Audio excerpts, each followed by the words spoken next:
না, কোনো রকম তরকারির দরকার হবে না।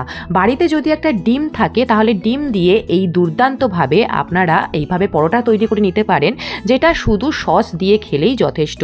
তো তার জন্য দেখুন আমি প্রথমে লেয়ার চিকন পরোটা তৈরি করে নিচ্ছি, আর সেটা আমি আগেই দেখেছি কেমনভাবে এটা আমি তৈরি করে নেই। প্রথমে বেলে তার মধ্যে একটু তেল ছড়িয়ে একটু আটা ছড়িয়ে ফোল্ড করে তারপরে এই পরোটাটা কিন্তু তৈরি করতে হবে, তবেই কিন্তু লেয়ার খুলবে।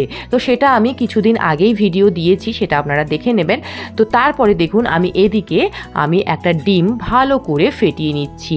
তো তাতে আমি যোগ করেছি কাঁচা লঙ্কা, একটু পেঁয়াজ কুচি, আপনারা ধনেপাতাও যোগ করতে পারেন, আমি এখানে দেইনি।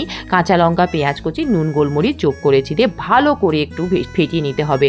তারপরে দেখুন আমি পরোটাটা ভেজে নিচ্ছি, এপিট ওপিট করে ভেজে নেব। আর ভাজলেই দেখুন এই সুন্দর লেয়ার কিন্তু আমার খুলে যাবে। যেই লেয়ারটা খুলে যাবে আমি একটা লেয়ার তুলে আমার যে ওই ফ্যাটানো ডিমটা ছিল সেটা আমি ভেতরে ঢুকিয়ে দিচ্ছি।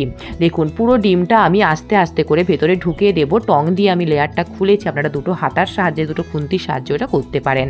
তারপরে আমি ডিমটা ঢুকিয়ে যতটা পারা যায় আমি ভেতর দিকে ঢোকানোর চেষ্টা করছি। এমনিই ডিম ভেতর দিকে চলেই যাবে, তো যতটা পারি আমি সেটা ঢুকিয়ে দিচ্ছি। ঢুকিয়ে একটু সেট হতে দেব, আর একটু হতে দেব। আস্তে আস্তে ডিমটা দেখুন সেট হয়ে গেছে। এইবারে আমি উল্টে দিলাম।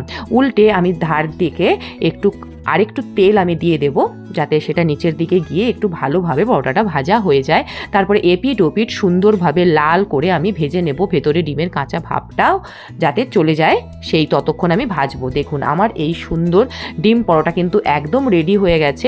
দেখুন কতটা সুন্দর ফ্লাফি হয়ে গেছে ডিমটা দেওয়ার জন্য। তারপর গরম গরম চায়ের সঙ্গে বা শুধু সসের সঙ্গেই পরিবেশন করুন দুর্দান্ত এই ডিম পরোটা।